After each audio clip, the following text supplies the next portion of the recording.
It was a late summer night, the kind where the air is thick, almost suffocating, but you don't notice it at first. I'd been on the road for hours, the monotonous drone of the highway playing tricks on my mind. My name is Matt, and I've always been the kind of person who loves a good road trip. It's been years since I took one by myself, but I thought it'd be good for the soul. Maybe I just needed to get away from it all, or maybe I was running from something I couldn't name. Anyway, by the time I hit mile marker 167, I knew I wouldn't make it to the next city.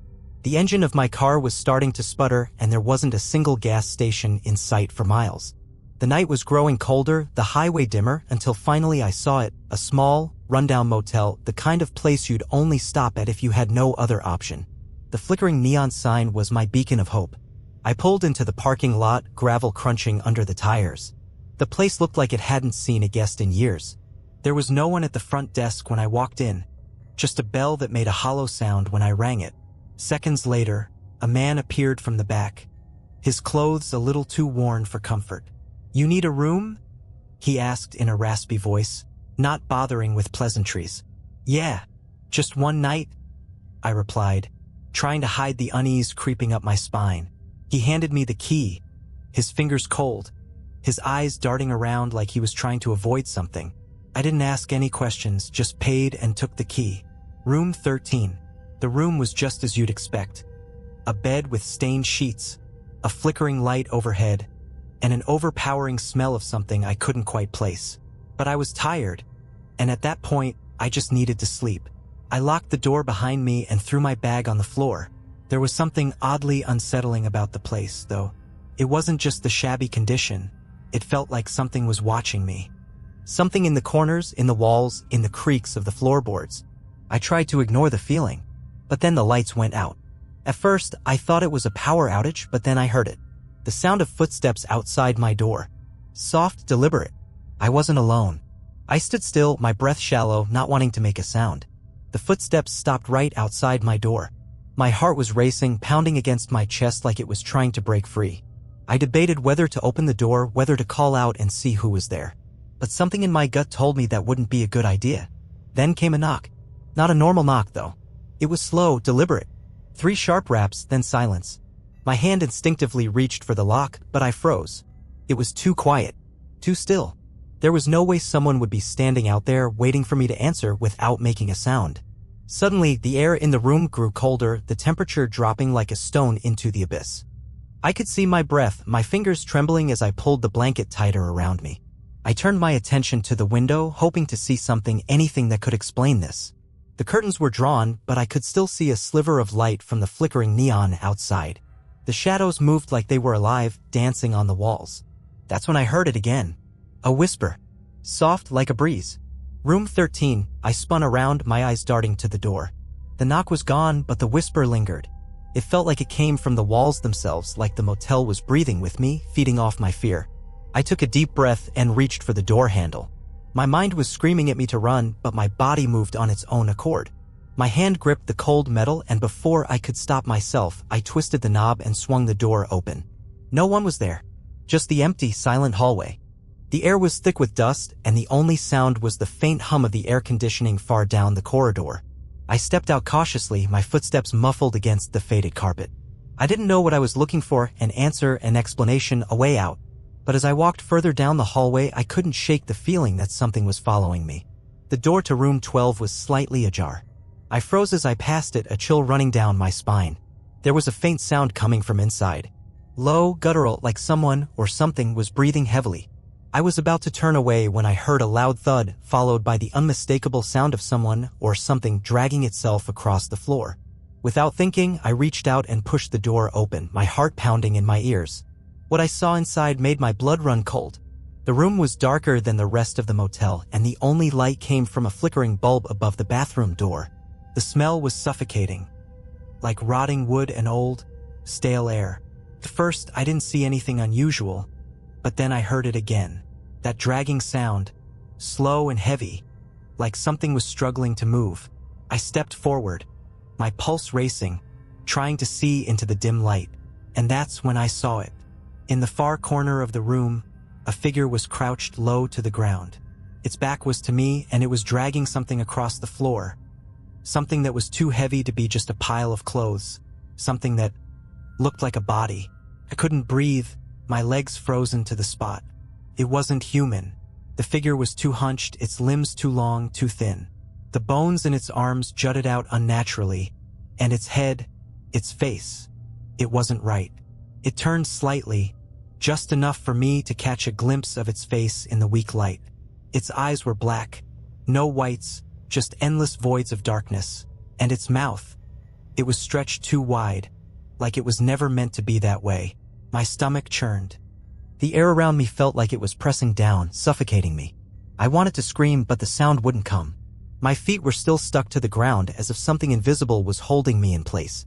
The figure's head jerked toward me suddenly, its mouth splitting open in a grin that stretched way too far. It let out a low, guttural noise, a growl that made the hairs on the back of my neck stand up. I didn't wait for it to move. I turned and ran, my footsteps echoing through the hallway as I scrambled back toward my room. The motel seemed to stretch forever, the walls narrowing, the floorboards creaking louder with each step. I slammed the door behind me and locked it, my breathing ragged. But as soon as I turned around, my blood ran cold again. The figure wasn't far behind. Its eyes, those hollow, black eyes, stared at me from the window, watching me. There was no way it could have gotten here so quickly. The windows didn't even open. I stumbled back, my mind racing. What the hell was going on? Why hadn't anyone else heard or seen it? Why was it only coming for me? The silence in the room was deafening. I couldn't shake the feeling that the walls were closing in. That whatever that thing was, it was watching me, waiting for me to make a mistake. And then, as if the night couldn't get worse, the power cut out again. Couldn't see a thing. The room was pitch black, the only light coming from the faint glow of the neon sign outside, casting long, eerie shadows on the walls. I fumbled for my phone, but when I turned it on, the screen flickered once and went dead. Panic started creeping in. That's when I heard it, the soft shuffle of feet, like something dragging itself along the floor. It was coming from the bathroom. I slowly backed away from the sound, my heart hammering in my chest. I didn't know what to do. There was no way I was staying here another second. But the door was locked, and I had no idea if there was anyone around to help me. The motel was so isolated. Then, a noise broke the silence. A thud, followed by another, and then the unmistakable sound of scratching. Something was clawing at the walls, at the door. I could feel it vibrating beneath my feet, like the building itself was alive and in pain. I grabbed the chair near the desk and wedged it under the door handle, just in case. Felt like a weak attempt, but it was all I had. Suddenly, the scratching stopped. A cold shiver ran down my spine as the air seemed to grow even colder, like the life was being sucked out of the room. Then I heard it, the whisper, that same voice that had called to me earlier. Room 13. It hissed. It was coming from the wall. No, not the wall. It was coming from inside the wall. My mind screamed for me to leave, but my body refused to move. I just stood there, paralyzed with terror, listening to the voice getting closer, growing louder. Room 13. You shouldn't have stayed. I could feel the weight of its words sinking into me, wrapping around my mind like a vice.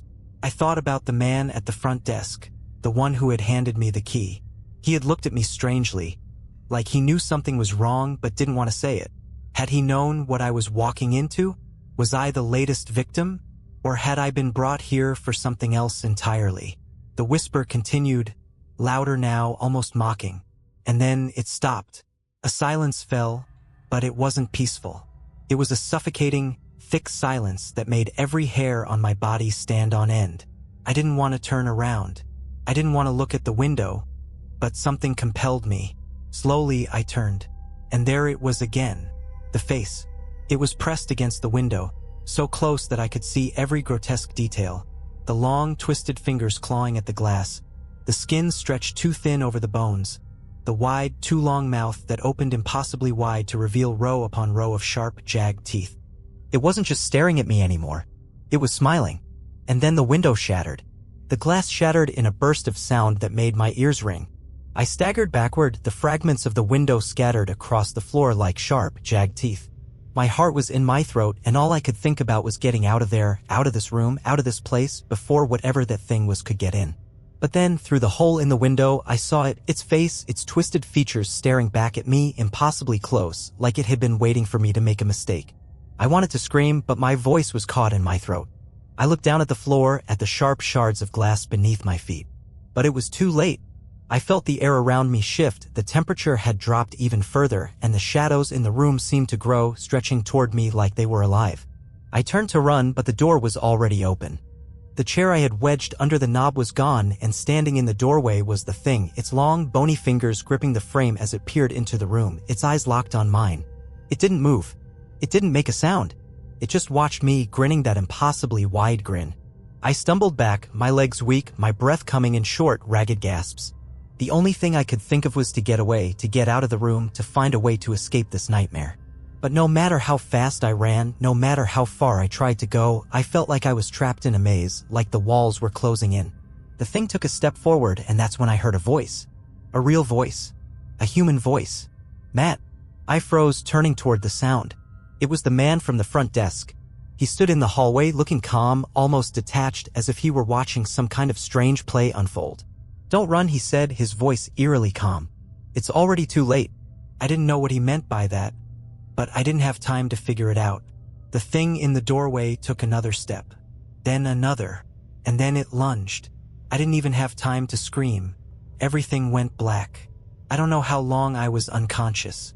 When I came to, I was lying on the cold, hard floor of room 13, the taste of blood in my mouth. My head was spinning, and my limbs felt heavy, like they were no longer my own. I tried to move, but my body refused to obey. I could still hear that thing, the dragging, scraping sound, growing louder with every passing second. I forced myself to sit up, my vision blurry. My hands trembled as I wiped the blood from my face, trying to gather my bearings. I wasn't in the room anymore.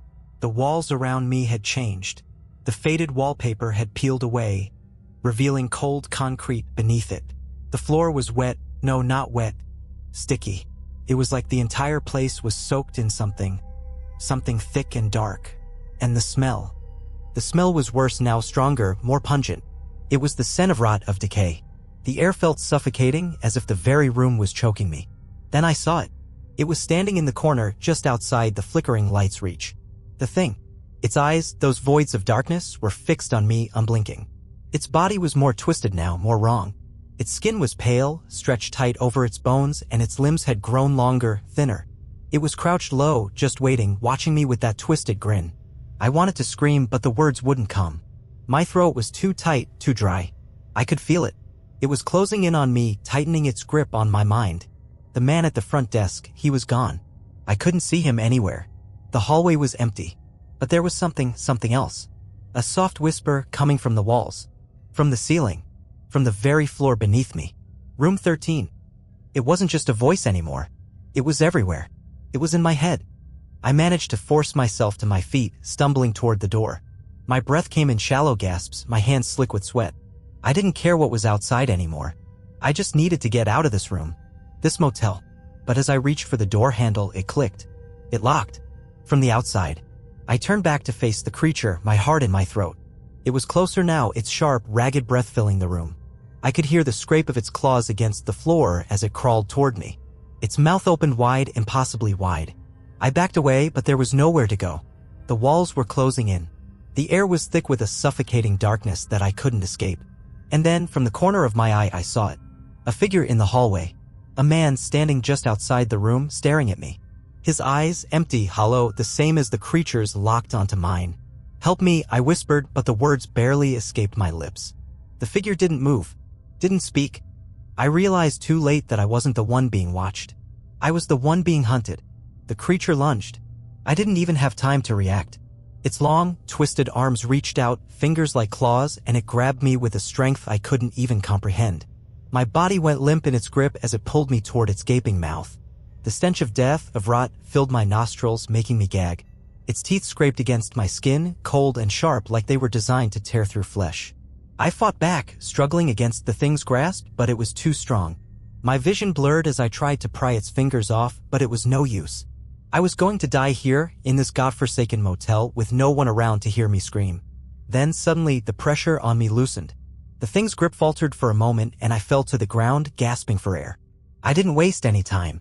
I scrambled to my feet and ran, bolting toward the door, praying that somehow, someway, it would open. But the door didn't budge. I pounded on the door with all my strength, screaming for help, but no one came. The hallway was silent, the shadows stretching long and ominous behind me. I could feel the creature closing in, its footsteps heavy and deliberate. And then I heard it again, the whisper. Room 13, it wasn't just a voice anymore. It was a chorus echoing from every corner of the motel. From the walls. From the floor. From the very air itself. The motel wasn't just alive, it was feeding on me, on my fear, my desperation. I could feel it closing in, surrounding me, pulling me into its darkness. I turned around, expecting to see the creature, but instead I saw something worse. The man from the front desk stood at the end of the hallway, watching me with those empty, hollow eyes. He didn't move. Didn't speak. He just stood there, as if waiting for something. Then his mouth stretched into a smile. A wide, twisted grin. And I knew that this motel wasn't just a place. It was a trap. A place for people like me. People who wandered in, looking for a room to stay, never realizing that they were already being consumed. I tried to move, to run, but my body wouldn't obey. My limbs were stiff, paralyzed by the terror that gripped me. I could feel the darkness pulling me down, dragging me toward the floor. The last thing I saw was the man's smile, his eyes gleaming with that awful emptiness, and the creature looming just behind him, its face twisted in that grotesque, wide grin. And then, nothing. I woke up, but not in the way you'd expect. There was no bright light, no warm sensation of safety. Instead, it was as if I had been reborn into a nightmare. The air was thick, heavy, and stale. My body felt wrong, like it didn't belong to me anymore. I was lying on the cold concrete floor, but it wasn't room 13. The walls around me were cracked, the ceiling low and oppressive. The dim, flickering light overhead cast long shadows, distorting the shapes of everything in the room. The faint smell of rot lingered in the air, and the taste of metal still coated my tongue. I tried to move, but it felt like my limbs were being weighed down by chains. I couldn't feel my fingers or my toes, just the numbness spreading through my body like I had been asleep for far too long. And then I remembered. The creature, the whispers, the man at the front desk. Room 13. My breath caught in my throat as I tried to sit up. But that's when I heard it. Soft, deliberate footsteps echoing from the darkness. It was a sound I would never forget, because it wasn't just the creature's claws scraping the floor. It was something else. Something familiar. I turned my head slowly, my heart thudding painfully in my chest. And that's when I saw it. The man. The one from the front desk. But he wasn't the same anymore. His eyes, those black, hollow voids, were still there, but his body, it had changed. His skin was pale, stretched too thin over his bones. His mouth, still grinning that twisted grin, was open wide, and behind him I saw it, the creature. Its eyes locked onto mine, cold and unblinking. But something was different now. Something was wrong in a way I couldn't quite understand. The man raised his hand, pointing at me, and I felt the air around me shift like the very atmosphere was pulling me toward them. I was rooted to the spot, unable to move, unable to escape. The darkness closed in, tightening around me. "Welcome to room 13, the man said, his voice hollow like it was coming from deep within the earth. "This is where you belong now." The creature in the shadows stepped forward, its grin widening, revealing rows of jagged teeth that seemed to grow longer with each passing second. It stepped closer to me, its eyes gleaming with hunger, with something else. Something familiar. I realized too late that the thing I had been running from wasn't just the creature. It wasn't just the darkness. It was me. I was never meant to leave. I was never meant to survive. This motel, this place, it had claimed me. It had claimed us all. And as the creature loomed over me, its breath hot and foul against my face, I understood. I wasn't the one who was trapped. The motel was.